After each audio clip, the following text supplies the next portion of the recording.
Hi, this is Scott Ware with Radiance Magazine, and I'm interviewing today Francis Greenspan, who is an animal communicator, author, and teacher who speaks with animals, both here and to those who have crossed over. And what she does is she tunes in telepathically to their spirit or higher self to ask questions and receive their answers. And there are apparently audible words in her head, love to know more about this. And if you you can do this over the phone, right, Francis? Absolutely. It's telepathic, so I can do it anywhere in the world, even via Skype or however. Okay. Well, thank you for being here today. Thank you so much.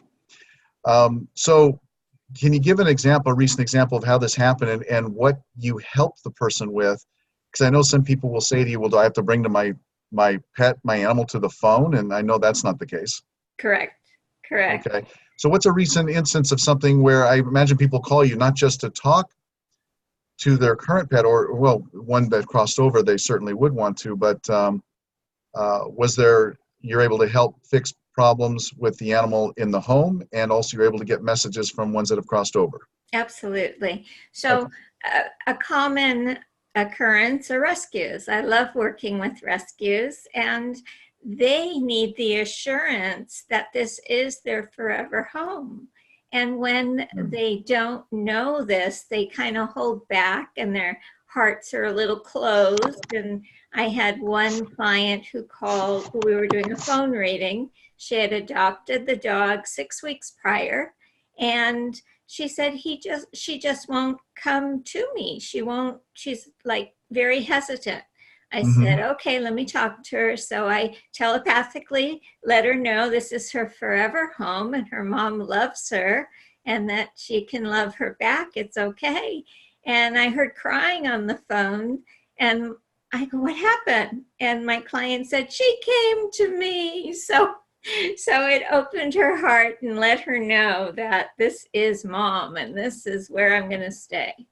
That's so interesting, because you don't think, okay, so when you get a dog from the kennel, I mean, they actually are feeling like, even though they go home with someone, they don't know that that's a forever home because maybe they've bounced around a bit. And then you were able to telepathically communicate to that dog, this is their forever home, and the dog came to their guardian. Exactly. That's beautiful. That's really something. It's my favorite stories to tell you about. Yeah, because it happened immediately. Yes, That's I had amazing. another one. I was in home and it was a rescue, and I didn't know this, but the dog would never look directly at the face of the lady, of the client.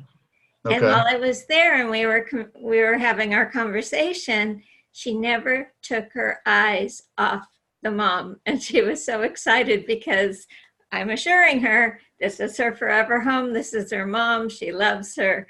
And just that behavior, I had no idea this was something that she hadn't done, because that's all she was doing. That is awesome to get that instant confirmation on this sort of thing, isn't it? Yes. Yeah. Well, some people might really want to reach out to you right now having heard that. How can people reach you, by the way? Well, they can reach me via my website, which is the spelling of my name, Francis W. Greenspan, FrancesWGreenspan.com.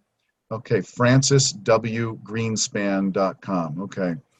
Now, can you teach people to do this? Can you teach people to communicate with their animals? Absolutely. I hold a class. I have an upcoming class, September 22nd, at Awakenings in Laguna Hills. And it's a 2-hour class. We do exercises so that you get to know how you receive information. So whether it's with colors or audible, or where you're hearing words, where you're seeing pictures, everybody receives differently. I receive in a combination of ways depending what's easiest for the animal to convey.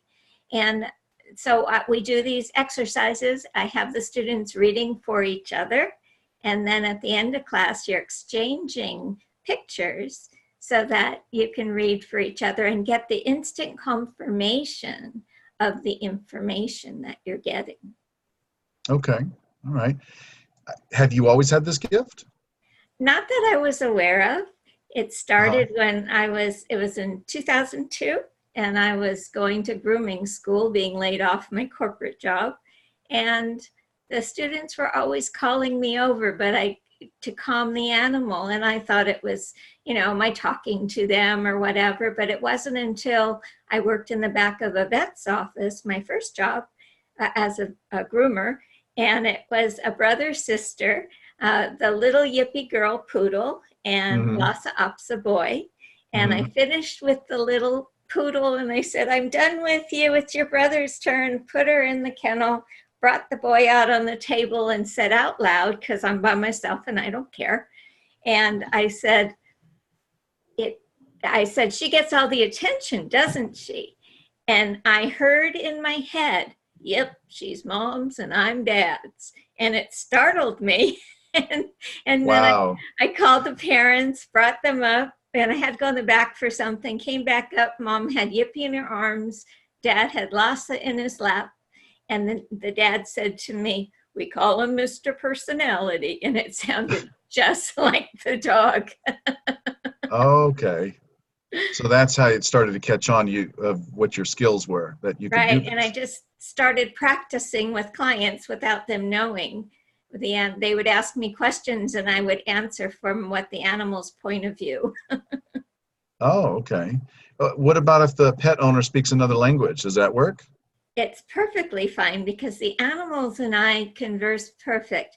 I was in Japan and I had a translator for me, for the client, but the animal and I spoke perfectly fine. The concepts of what I'm sending to the animal and the concept of what the animal sending to me gets into another dimension. That spirit translates it to what I can understand and what the animal can understand. So I don't speak dog or cat or horse.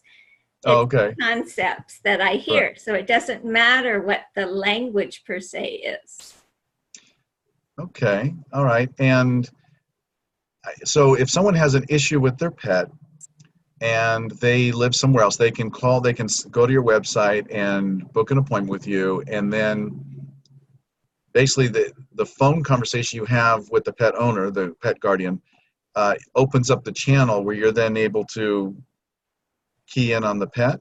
No, actually, we make the appointment and I ask they send me the information I need, which is the name, type of animal, how old they are, if they crossed over, and any initial questions or concerns they might have. And prior to the appointment, I actually have the conversation with the animal. I write it down and I read it back at the appointment time. I read it back to the client and then open to questions from there. Oh, wow. Okay. So then you're open to questions, meaning you still have the channel open or just based on your experience previous? I'm live, open, talking to them. Oh, that's really good. So that you actually, right when they call you for the appointment, you already have a lot of information. So there's not much time wasted. And Right, then they can ask additional questions. exactly. Asking for clarification or additional questions they may have. Do you get skeptics who call you and say, I don't know how this is going to work? And then you just blow them away with what you deliver to them? Well, I have funny questions like, do I put the animal on the phone? and those type of things. Generally, I don't have skeptics contacting me. Although I did have one who was given a gift certificate. I do give gift certificates to rescue groups, to nonprofits, to raise funds for their groups. And I did have this one client that just resisted anything I said. And if you're not open to receive, then it's really not worth your time or my time to do Sure. it. Okay. Not for everyone. With as far as emotions, I mean, are pets picking up on emotions that are in the house? Are they helping us? What's that connection? Yes, yes, and yes. And Hmm. they pick up on our emotions, on our illnesses, on our just our well-being. Many times you will take the animal to the vet and they'll have an issue. I recommend you go to the doctor yourself for that same issue, because they're taking on the symptoms for you. As you get better, they will get better. Okay, so you're saying when a pet picks up some kind of condition that we should go get checked for the same condition? Yes. You or somebody in your family who's the closest to the animal, because they're taking on those symptoms, so your symptoms will not be. For example, when I work with animals that are barking, barking, barking, or meowing, meowing, meowing, they're telling me they can't hear anymore, or it's very muffled. So I immediately ask the owner, are you having hearing issues, or someone in your family? And inevitably, yeah, I'm taking medication. It's causing problems with my hearing. Or I do wear a hearing aid. So Okay. they All right. definitely take on those for us. You've written some books on the subject. You've written What Do Your Pets Want You to Know? More messages your pets want you to know, Lessons from the Animals, and Learn to Speak with the Animals, available on Amazon and Kindle. And shortly you'll have another book coming out, Voice for the Animals. I must admit the title that intrigues me the most is Lessons from the Animals. What are some lessons you've learned? Oh, they want us to treat ourselves as good as we treat them. Sometimes I have clients who cook fabulous food for the animals, but they don't eat in the same manner, or they don't pamper themselves in the same way, where the animal gets groomed and regular routine, whatever it is, but the owner does not take care of their own self in the same way. Right. Okay. And the animals are looking around and saying, "Hey, you could treat yourself a little bit nicer as well." Exactly. Okay. They don't want us to worry as much as we do. I have clients who tend to worry about every little thing, every little thing that, oh, the leg went up a little or something, and it's more that they're so worried also about themselves. They may be a hypochondriac that's creating more problems for themselves or the animals because of all the added things they're giving, because this would be good and that'll be better, and it's making more problems for both. For pets who have crossed over, what kind of connections have you made with the pet owners that really made a difference for them? Well, many times there's guilt. Many times they're afraid that, did I do the right thing if they did have them put down, to ease pain, to ease suffering. And the animals always know what's going on. They always know your intention. And your intention is never with malice when you do these things. So it's important to know that they are well aware, and they're good, they're fine, their lives are shorter. That's just the way it is. Okay. They do bring us such comfort. I mean, they're just such a gift to us as people, for people who are pet lovers, who have that connection. Yes. Yeah, I don't know where we'd be without them. I mean, they provide, dogs seem to provide that unconditional love. Cats, what do they provide? I love them too. No, I love them. I was going to say, they don't have unconditional love. They kind of come to you when they want to, but yeah. It's really a different type of need. The cats don't have the same kind of needs that dogs do. Dogs are very dependent, and they're very loving, and they always want to be by your side, where cats will come to you when they want to come to you and get their loving, and when they want to get their loving. Gotcha. So can people form codependent relationships with their pets? Oh, absolutely. Sometimes it's the worry, what I was saying earlier, the worry and the over attention to the animal, where they're not paying attention to themselves, not going out and having a great time, not going out for walks, not doing anything to help themselves, but focusing on the animal. So it sounds like a session with you can provide healing all around to the Absolutely. pet owner and to the pets. And it's just a big love in. I can't imagine that it wouldn't provide some benefit, at least a little bit of benefit, if not a lot. I imagine you've been witness to a lot of poignant moments where someone is having a realization about their animal companion that you were able to provide. I had one lady who the dog was so worried and anxiety ridden and had to know what everyone's doing, where everybody was, had to be a part of everything.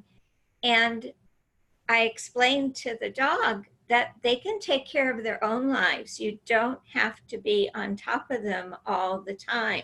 They are just fine doing their own thing. And the lady confirmed, not to me, but I overheard her talking to a lady, energy worker next to me, saying, "Oh, that's what I do." So okay. that light bulb went off. Mm, She didn't tell it to me. She told to the lady next to me. okay. Wow, that's amazing. And you definitely have a gift, and it's great that you're able to teach it. Sounds like at Awakenings down there in Laguna Niguel. Is it once a month down there? No, it's periodic, a few times a year, so you can check my website. September 22nd is the upcoming one. I have not scheduled next year's sessions yet. I usually schedule in the next couple weeks or months or so for 2020.